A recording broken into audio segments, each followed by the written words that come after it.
My name is Robert. I'm 90 years old. I've been sitting here for the last few weeks, thinking about how to say this. Not because I don't know what to say, but because I spent most of my life not saying it. There's a question I carried with me for decades. I thought about it when I woke up. I thought about it while I worked. I thought about it in the quiet moments before sleep. The question was, am I doing enough? And I answered it every single day. I worked longer hours, I provided more, I built more, I secured more. I made sure my family had everything they needed, a house, stability, a future. I thought I was doing the right thing. I thought the question mattered.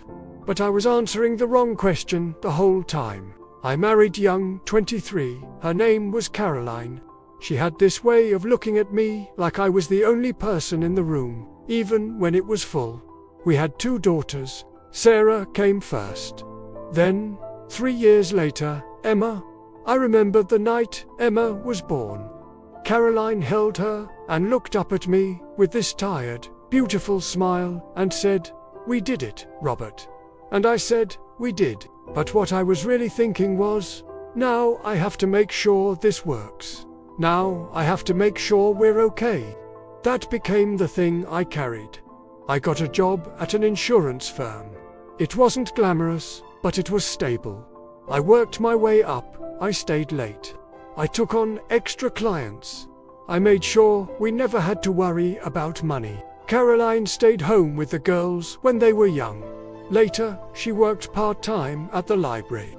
She'd come home and tell me about the people she met, the books she'd read, the small moments that made her day. I'd nod, I'd listen. But I was always half thinking about the next thing I had to do. There was always a next thing. When Sarah was 7, she asked me to teach her how to ride a bike. I said, "This weekend, sweetheart." The weekend came. I had to go into the office. There was a big client meeting. It couldn't wait. Caroline taught her instead. I came home that Sunday evening, and Sarah was riding up and down the driveway, wobbly but smiling. Caroline said, "She got it." I said, "That's great, honey." And I went inside to make a phone call. I told myself it was temporary. The long hours, the missed moments. I told myself that once we were more secure, once we had a little more saved, I'd slow down. But the goalpost kept moving. We bought a bigger house. That meant a bigger mortgage. The girls got older. That meant college funds. Expenses I hadn't anticipated. So I kept working.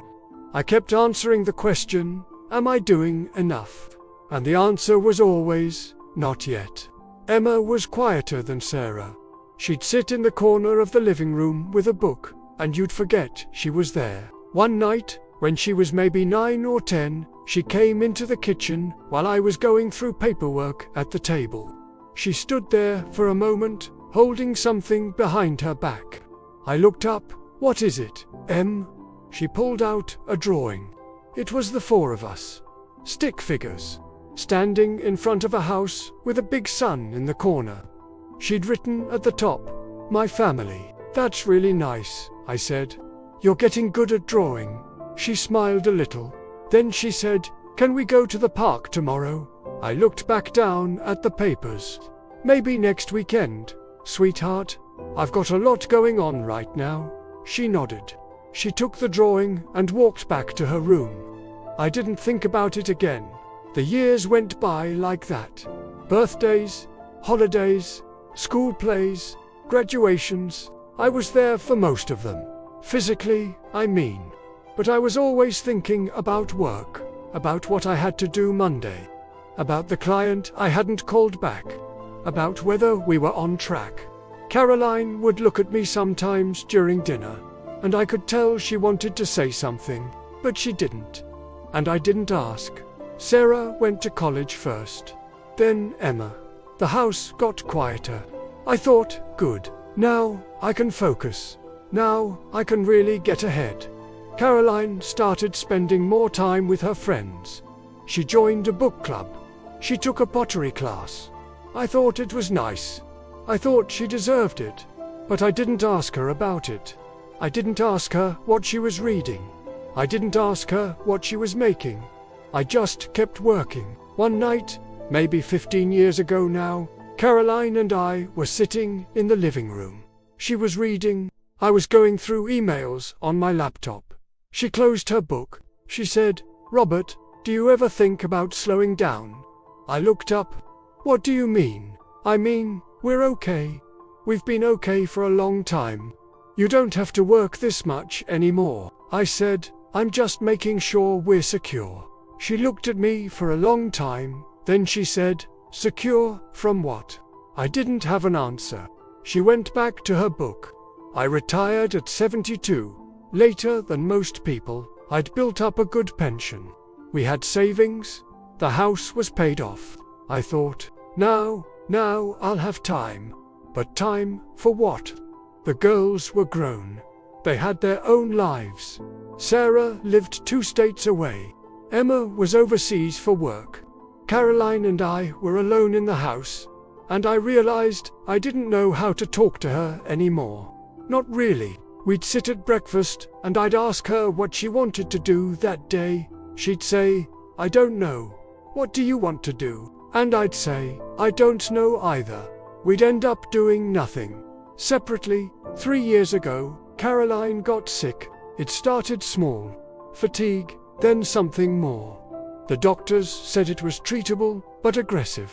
We did everything, treatments, specialists, everything. I sat with her during the appointments.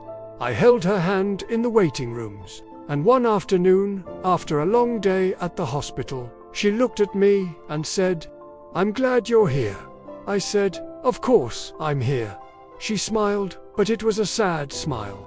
She said, "You're here now." She passed quietly. At home, I was with her. The girls came. We had a service. People said kind things. And then everyone left, and I was alone. I've spent the last 2 years going through the house. Slowly, I found the drawing Emma made. The one with the stick figures. It was in a box in her old room, along with other things she'd kept. I stared at it for a long time. I thought about the day she showed it to me. I thought about how I said, maybe next weekend. I don't remember if we ever went to the park. I found letters Caroline had written but never sent. They were in her desk drawer. One of them was addressed to me. It wasn't angry. It wasn't accusatory. It was just sad. She wrote about feeling invisible, about wishing I'd asked her more questions, about wanting me to see her. She wrote, "I know you love us. I know you're doing this for us. But sometimes I wonder if you're here at all." I read it 3 times, then I put it back in the drawer. I spent decades answering the question, am I doing enough? I thought if I worked harder, provided more, built more, that I'd be a good husband, a good father. But the question I should have been asking was, am I here? Not physically, but really here. Present, listening, seeing. I can't go back. I can't redo the moments I missed. I can't sit with Emma at the park. I can't ask Caroline about her day and actually listen. I can't answer the right question now. I don't know why I'm recording this. Maybe because I need to say it out loud. Maybe because I hope someone hears it and thinks about the question they're answering. I'm 90 years old, and I finally know what mattered. If you've made it this far, thank you for listening. I'd like to know, what question are you answering? You don't have to tell me, but maybe just think about it.